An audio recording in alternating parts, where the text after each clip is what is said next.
Hello friends, welcome to Dharmika cooking channel. ಇವತ್ತು ಇನ್ಸ್ಟೆಂಟಾಗಿ ದಿಢೀರಾಗಿ ಒಂದು ದೋಸೆ ರೆಸಿಪಿನ ತೋರಿಸ್ತಾ ಇದ್ದೀನಿ. ಸೊ ರವೆ ಸೆಟ್ ದೋಸೆ ಹೇಗೆ ಮಾಡೋದು ಅಂತ ನೋಡೋಣ. ತುಂಬಾ ರುಚಿಯಾಗಿತ್ತು, ಹಾಗೆ ತುಂಬ ಬೇಗ ಕ್ವಿಕ್ಕಾಗಿ ಮಾಡ್ಕೋಬೋದಾದಂತಹ ರೆಸಿಪಿ. ಖಂಡಿತವಾಗ್ಲೂ ಇದನ್ನು ಟ್ರೈ ಮಾಡಿ ನೋಡಿ. ನಾನಿಲ್ಲಿ ಟೊಮೊಟೊ ಗೊಜ್ಜೊಟ್ಟಿಗೆ ಸರ್ವ್ ಮಾಡಿದ್ದೀನಿ. ಸೊ ಇದು ಮಾಡೋದು ಹೇಗೆ ಅಂತ ನೋಡೋಣ. ಮೊದಲಿಗೆ ಒಂದು ಬೌಲ್ಗೆ ನಾನಿಲ್ಲಿ ಅರ್ಧ ಕಪ್ಪಷ್ಟು ಅವಲಕ್ಕಿನ ಹಾಕ್ಕೊಂಡು ನೀರು ಹಾಕಿ ಚೆನ್ನಾಗಿ ಒಂದೆರಡು ಸರಿ ವಾಶ್ ಮಾಡಿ ಸ್ವಲ್ಪ ನೀರನ್ನ ಹಾಕಿ ಇದನ್ನು ನೆನೆಲಿಕ್ಕೆ ಬಿಡ್ತಾ ಇದ್ದೀನಿ. ಒಂದು 10 ನಿಮಿಷ ಇದನ್ನು ನೆನೆಸಿದ್ರೆ ಸಾಕು, ಅದು ಸಾಫ್ಟ್ ಆಗೋವರೆಗೂ. ಸೊ ಇವಾಗ ಒಂದು 10 ನಿಮಿಷ ಆಗಿದೆ, ಇದು ಚೆನ್ನಾಗಿ ನೆಂದಿದೆ.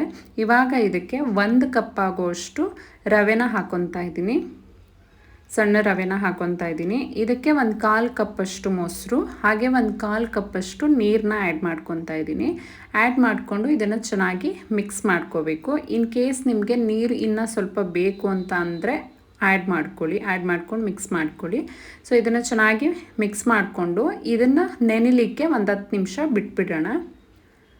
10 ನಿಮಿಷ ಸಾಕು, ಇದು ನೆಂದರೆ ಒಂದು ಪ್ಲೇಟ್ನ ಮುಚ್ಚಿ ನಾನು ನೆನೆಲಿಕ್ಕೆ ಬಿಟ್ಟಿದ್ದೀನಿ. ಸೊ 10 ನಿಮಿಷ ಆದಮೇಲೆ ತೆಗಿತಾ ಇದ್ದೀನಿ. ಸೊ ಇದನ್ನು ಚೆನ್ನಾಗಿ ಮಿಕ್ಸ್ ಮಾಡ್ಕೊಳ್ಳೋಣ. ಚೆನ್ನಾಗಿ ಅರಳ್ಕೊಂಡಿದೆ ರವೆ. ಸೊ ಚೆನ್ನಾಗಿ ಮಿಕ್ಸ್ ಆದ ನಂತರ ಇದನ್ನು ಮಿಕ್ಸರ್ ಜಾರ್ಗೆ ನಾನು ಟ್ರಾನ್ಸ್ಫರ್ ಮಾಡ್ಕೊತಾ ಇದ್ದೀನಿ.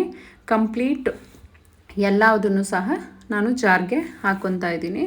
ಇದು ಕಂಪ್ಲೀಟ್ ಹಾಕ್ಕೊಂಡಾದ ನಂತರ 1/4 ಕಪ್ಪಷ್ಟು ಅಕ್ಕಿ ಹಿಟ್ಟನ್ನು ಸಹ ಇದಕ್ಕೆ ಆ್ಯಡ್ ಮಾಡ್ಕೊತಾ ಇದ್ದೀನಿ.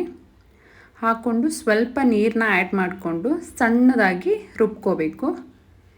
ಸಣ್ಣದಾಗಿ ರುಬ್ಕೊಂಡ ನಂತರ ಒಂದು ಬೌಲ್ಗೆ ನಾನು ಇದನ್ನು ಟ್ರಾನ್ಸ್ಫರ್ ಮಾಡ್ಕೊಂಡಿದ್ದೀನಿ. ಸ್ವಲ್ಪ ನೀರನ್ನು ಆ್ಯಡ್ ಮಾಡ್ಕೊಂಡು ಮಿಕ್ಸ್ ಮಾಡ್ಕೊತಾ ಇದ್ದೀನಿ. ತೀರಾ ಗಟ್ಟಿನೂ ಇಲ್ಲ, ತೀರಾ ತೆಳುನೂ ಇಲ್ಲ. ಸೊ ಮೀಡಿಯಮ್ ಕನ್ಸಿಸ್ಟೆನ್ಸಿನಲ್ಲಿ ನಾನು ಇದನ್ನು ರೆಡಿ ಮಾಡ್ಕೊಂಡಿದ್ದೀನಿ. ಇವಾಗ ಇದಕ್ಕೆ ನಾನು ರುಚಿಗೆ ಎಷ್ಟು ಬೇಕಷ್ಟು ಉಪ್ಪನ್ನು ಸೇರಿಸ್ಕೊತಾ ಇದ್ದೀನಿ. ಹಾಗೆ 1/4 ಟೀ ಸ್ಪೂನಷ್ಟು ಸಕ್ಕರೆನ ಸಹ ಸೇರಿಸ್ಕೊತಾ ಇದ್ದೀನಿ.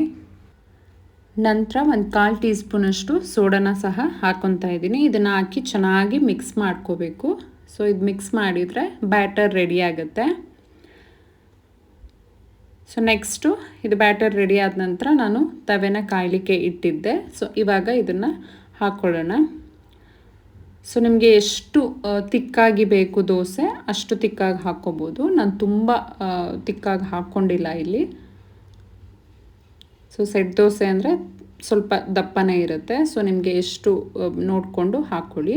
ಸೊ ಮೇಲೆ ಸ್ವಲ್ಪ ನಾನು ಎಣ್ಣೆನ ಸವರ್ಕೊತಾ ಇದ್ದೀನಿ. ಮತ್ತು ಇದು ದೋಸೆ ತುಂಬ ಬೇಗ ಆಗೋಗುತ್ತೆ, 1 ನಿಮಿಷದಲ್ಲೆಲ್ಲ ಆಗೋಗುತ್ತೆ. ಸೊ ತಿರುವು ಹಾಕ್ಕೊಂಡು ಬೇಗ ಇಮಿಡಿಯೇಟಾಗಿ 2 ಸೈಡು ನೀಟಾಗಿ ಬೇಯಿಸ್ಕೊಂಡ್ರೆ ಆಗೋಗುತ್ತೆ. ಸೊ ನೋಡಿ, ಇಷ್ಟೇ ಸುಲಭವಾಗಿ ತುಂಬ ಬೇಗ ಆಗುವಂಥ ದೋಸೆ ರೆಡಿಯಾಗಿದೆ. ಸೊ 2 ಸೈಡ್ ಚೆನ್ನಾಗಿ ಬ್ರೌನಿಷ್ ಆಗಿದೆ. ಸೊ ಇವಾಗ ಇದನ್ನು ನಾನು ತೆಗೆದಿಟ್ಕೊತಾ ಇದ್ದೀನಿ. ಮಿಕ್ಕದನ್ನು ಸಹ ಅದೇ ರೀತಿ ಮಾಡ್ಕೊಳ್ಳಿ. ಸೊ ನಾನು ಇಲ್ಲಿ ಟೊಮೊಟೊ ಗೊಜ್ಜೊಟ್ಟಿಗೆ ಸರ್ವ್ ಮಾಡಿದ್ದೀನಿ. ರುಚಿಯಂತೂ ತುಂಬಾ ಚೆನ್ನಾಗಾಗಿತ್ತು ಮತ್ತು ತುಂಬ ಬೇಗನೆ ಮಾಡ್ಕೋಬಹುದಾದಂತಹ ರೆಸಿಪಿ. ಸೊ ನೀವು ಕೂಡ ಒಂದ್ಸಲ ಮನೆಯಲ್ಲಿ ಟ್ರೈ ಮಾಡಿ. ಈ ರೆಸಿಪಿ ಇಷ್ಟ ಆಗಿದ್ದರೆ ಲೈಕ್ ಮಾಡಿ, ಸಬ್ಸ್ಕ್ರೈಬ್ ಮಾಡಿ, ಹಾಗೆ ಪೂರ್ತಿಯಾಗಿ ವಿಡಿಯೋನ ಸ್ಕಿಪ್ ಮಾಡದೆ ನೋಡಿ. ಸೊ ನೀವು ಕೂಡ ಒಂದ್ಸಲ ರವೆ ಸೆಟ್ ದೋಸೆನ ಟ್ರೈ ಮಾಡಿ. Thank you.